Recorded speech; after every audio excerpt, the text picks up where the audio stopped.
Friends, இன்றைக்கி நம்ம Andalamma kitchen சமையலில் பார்க்க போகிற ரெசிபி வந்து என்னென்னா தக்காளி குருமா. இந்த தக்காளி குருமாவில் என்ன ஸ்பெஷல் அப்படின்னா, நம்ம பூண்டு வெங்காயம் சேர்த்தாமல் எப்படி சுவையான ஒரு தக்காளி குருமா செய்யலாம் அப்படிங்கிறது நமக்கு ஆண்டாளம்மா வந்து இப்போ வந்து விவரிக்க போகிறாங்க. வணக்கம் ஆண்டாளம்மா, அவங்க ரெசிபி சொல்லலாம். இப்போ வணக்கம். இப்போ தக்காளி குருமா எப்படி செய்யறதுன்னு இப்போ எல்லாத்துக்கும் தெரியப்படுத்த போகிறேன். இப்போ என்ன எடுத்துக்கணும்னா, தேங்காய் எடுத்துக்கணும். 1 கப் தேங்காய், 1 இன்ச்சு இஞ்சி, ஒரு 10 அல்லது 15 முந்திரி பருப்பு, 2 கிராம்பு, கொஞ்சம் பட்டை, ஒரு 10-15 மிளகு, ஜீரகம் ஒரு 1/2 ஸ்பூனு, 2 பச்சை மிளகாய், கசகசா 1 ஸ்பூனு, இது கொத்தமல்லி, வர கொத்தமல்லி, இது கொத்தமல்லி விதைன்னு சொல்லலாம். கொத்தமல்லி விதை வந்து 1 ஸ்பூன். Okay, 1 spoon. இது வந்து நம்ம வந்து வதக்கக்கூடாது, பச்சையாக தான் அரைக்கணும். இது ஒன்று குருமாவுக்கு வந்து பச்சையாக அரைச்சாதான் வாசமாக இருக்கும். ஓகே, அதனால பச்சையாக அரைக்கணும். இப்போ நம்ம வந்து அரைக்கிற முறையை வந்து ஃபஸ்ட்டு பார்த்துடலாம். அதுக்கப்புறம் வந்து வதக்கிற ஐட்டம்ஸ் எப்படிங்கிறது தனியாக மறுபடியும் வந்து எக்ஸ்பிளைன் பண்ணுவாங்க. இப்போ அரைக்கிறதுக்கு தேங்காய் 1 கப் எடுத்துக்கிட்டோம்.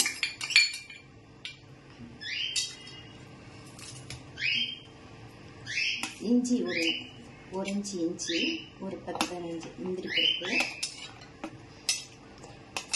2 கிராம்பு, பட்டை சிறிதளவு, ஒரு 10 மிளகு,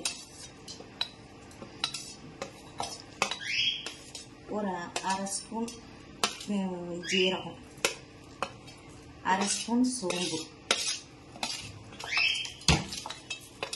2 பச்சை மிளகாய்,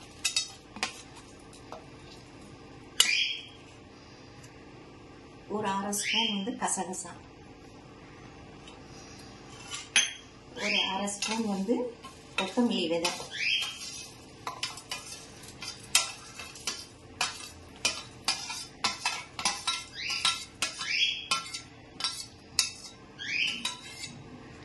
இதை வந்து நம்ம அரைச்சிக்கிறோம். தண்ணீர் விட்டு நம்ம வந்து மிக்சியில் வந்து அரைச்சிக்கணும். இப்போ வந்து நம்ம அரைக்கிறதுக்கு எல்லா பொருள்களும் போட்டிருக்கோம் மிக்சியில். இது இப்போ வந்து அரைச்சிட்டு வரோம். சிறிதளவு நம்ம தண்ணீர் ஊற்றிக்கணும் இல்லையா? ஒரு 1/2 கப் தண்ணி.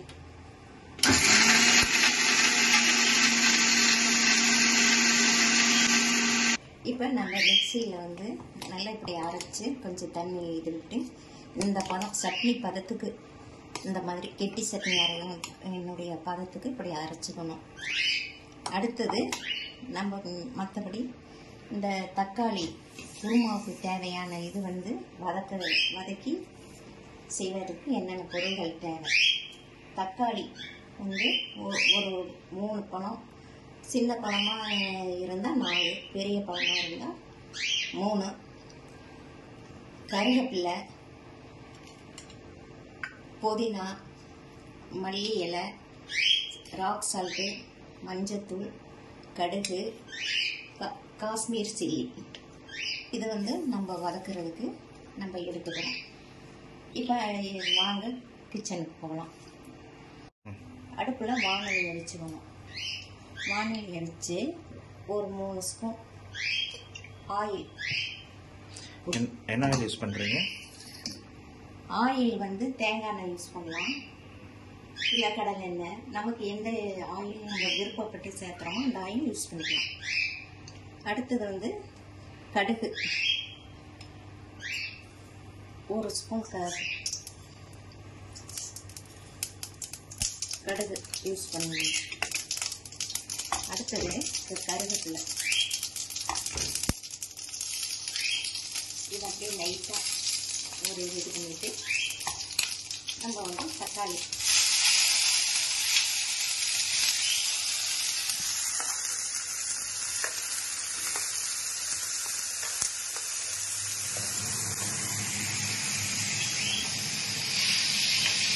வந்து நல்லா வதக்கிக்கணும்.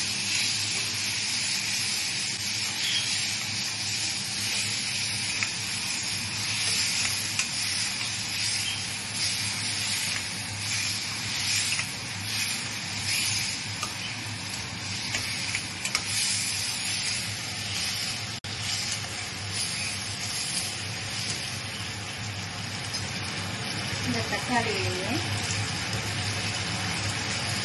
மஞ்சள் ஒரு ஸ்பூன்,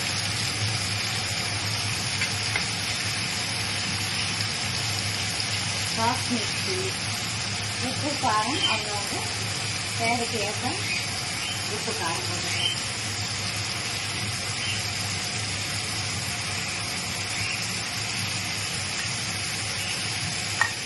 சால்ட்,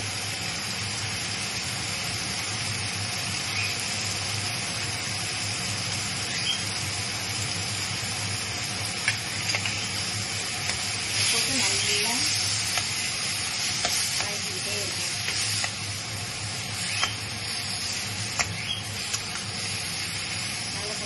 நல்லா வதங்கணும்.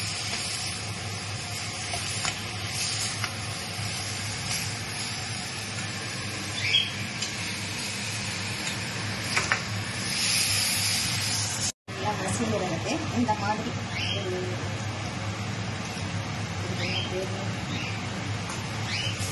இந்த மாதிரி ஒரு ஸ்மாஷர் ஸ்நாக்ஸ் வச்சு எடுத்துக்கணும். இதை வச்சு நீங்கள் அமுத்துனீங்கன்னா எல்லா தக்காளியும் நல்லா இதாக இருக்கும், நல்லா மசிஞ்சு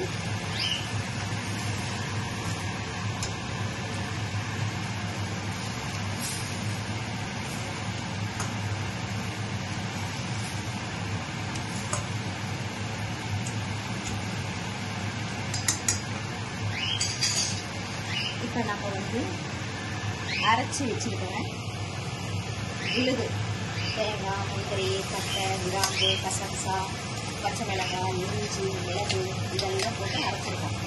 இதெல்லாம் நல்லா அரைச்சதை இதில் ஊற்றிட்டு இந்த மிக்ஸி ஜாரில்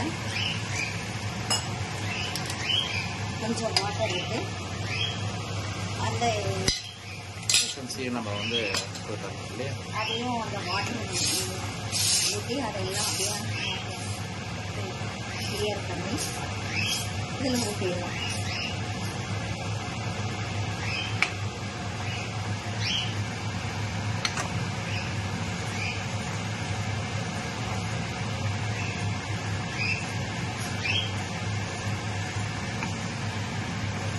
இந்த பதம் எவ்வளோ நேரம் கொதிக்க வைக்கணும்? இது நல்லா அந்த வாசனை போகிற வரைக்கும் நம்ம அந்த பச்சை மிளகாய், இஞ்சி இதெல்லாம் அரைச்சிருக்கோம் இல்லையா, அதனுடைய வாசனை போகிற வரைக்கும் இதை நல்லா கொதிக்க விடணும். ஓகே. இப்போ இந்த குருமா வந்து என்னென்ன ஐட்டத்துக்கு நம்ம சைட் டிஷ்ஷாக யூஸ் பண்ணலாம்? இந்த குருமா வந்து இட்லி, தோசை, சப்பாத்தி, பூரி, எல்லாத்துக்கும் டிஃபன் ஐட்டம்ஸ் எல்லாத்துக்குமே கொடுக்கலாம். டிஃபன் ஐட்டம் எல்லா ஐட்டத்துக்குமே நம்ம வந்து இதை வந்து யூஸ் பண்ணிக்கலாம். ஸோ ஹாய் ஃப்ரெண்ட்ஸ், இந்த சப்ஜி பண்ணுறது அதாவது தக்காளி குருமா பண்ணுற டைம் டியூரேஷன் வந்து பார்த்தீங்கன்னா ஒரு 15 to 20 minutes தான். நீங்கள் எல்லாமே வந்துட்டு இன்க்ரீடியன்ஸ்லாம் ரெடி பண்ணிவிட்டு பிளைண்ட் பண்ணி நீங்கள் ஸ்மாஷ் பண்ணி எல்லாமே முடிக்கிறதுக்கு டோட்டல் குக்கிங் டைம் இது வந்து ஒரு 15 to 20 minutes நம்ம முடிச்சிடலாம். ஸோ அதனால் வந்துட்டு you can have wonderful recipe in your home. சுவையான குருமா வந்து நீங்களே வீட்லேயே அழகாக செஞ்சு சாப்பிடலாம், ஆரோக்கியமான உணவாக. இப்போ நம்ம இதில் வந்து கொஞ்சம் புதினா, மல்லி,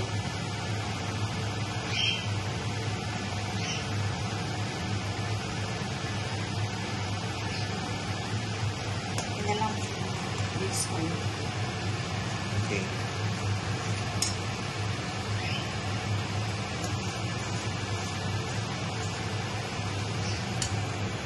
ஸோ இந்த கசகசா நீங்கள் போடுறது வந்து எவ்வளோ குவான்டிட்டி கொடுக்குறீங்க? இது சும்மா ஒரு 1/2 ஸ்பூன் போட்டால் போதும். 1/2 ஸ்பூன் போட்டால் போதும் இல்லையா? ரொம்ப தேவையில்லை. நம்ம முந்திரியெல்லாம் போட்டுருக்கிறதுனால நல்ல திக்னஸ் வரும், கொடுக்கும். இதை நல்லா இப்படி நல்லா கொதி வந்ததுக்கப்புறம் இதை அடுப்பு ஆன் பண்ணிவிட்டு 2 நிமிஷம் வச்சுட்டு இது பண்ணிடலாம். இன்னும் வாட்டர் ஆட் பண்ணணுமா இதில்? இது வந்து சில பேருக்கு வந்து சப்பாத்திக்கு வந்து திக்னஸ்ஸாக கேட்பாங்க. ஓகே. சில பேர் இட்லிக்கு வந்து தண்ணி மாதிரி சாம்பார் மாதிரி இருக்கணும் அப்படின்னு இருப்பாங்க. அவங்க வந்து எந்த சப்பாத்தி என்ன மெயின் மெனு, அதாவது டிஃபன் என்ன டிஃபனுக்கு தகுந்த மாதிரி வேணுமோ அதுக்கு உண்டான உங்களுக்கு வந்துட்டு சப்பாத்தி பூரி திக்னஸ்லாம் கொடுக்கலாம். ஓகே, இதெல்லாம் நம்ம நல்லா திக்னஸ்ஸாக வச்சுக்கலாம். ஓகே. அதே பொங்கல் இட்லி இதுக்கு வந்து நமக்கு திக்னஸ் வேண்டாம், நம்ம கொஞ்சம் தண்ணியாக இருந்தால் இப்போ சாம்பார் மாதிரி இருந்தால் இது பண்ணிக்கலாம் அப்படின்னாலும் நம்ம அந்த மாதிரி இது பண்ணிக்கலாம். ஸோ நம்ம வந்து கன்சிஸ்டன்சி வந்து திக்காக வந்துட்டு சப்பாத்தி பூரி கொடுக்கலாம். தண்ணியாக வந்துட்டு லிக்விட் கன்சிஸ்டன்சி வேணும்னா நம்ம வந்து இட்லி தோசைக்கு நம்ம யூஸ் பண்ணிக்கலாம். வாங்க இப்போ இட்லி குருமா எப்படி சாப்பிடலாம். வணக்கம் நண்பர்களே, இப்போ தக்காளி குருமா ரெடி ஆயிருச்சு. இதனுடைய ஃபெசிலிட்டி என்னன்னா, இதில் வந்து நம்ம வெங்காயம் வெள்ளைப்பூண்டு எதுவுமே ஆட் பண்ணவே இல்லை. இப்போ இந்த இட்லிக்கு இந்த தக்காளி குருமா வந்து ரொம்ப டேஸ்ட்டாக இருக்கும். இது வந்து இட்லிக்கு மட்டும் இல்லை, சப்பாத்தி பூரி பொங்கல் வடை எல்லா தோசை எல்லாத்துக்குமே இந்த தக்காளி குருமா வந்து யூஸ் பண்ணலாம். இதை சாப்பிட்டு பாருங்கள், சாப்பிட்டு உங்களுடைய கமெண்ட்டை தெரியப்படுத்துங்க. வணக்கம். தேங்க்யூ நல்லம்மா. ஸோ ஹாய் நண்பர்களே, இன்றைக்கி நம்ம தக்காளி குருமா எப்படி செய்கிறதுன்னு பார்த்துருக்கோம். ஸோ நீங்களும் ட்ரை பண்ணி பார்த்துட்டு உங்கள் கமெண்ட் செக்ஷனில் வந்துட்டு கமெண்ட் பண்ணுங்கள். Hope you will all taste this recipe. Just thanks to you all again. உங்களுக்கு இந்த வீடியோ பிடிச்சிருந்தா லைக் பண்ணுங்கள், ஷேர் பண்ணுங்கள், சப்ஸ்கிரைப் பண்ணுங்கள். தேங்க்யூ.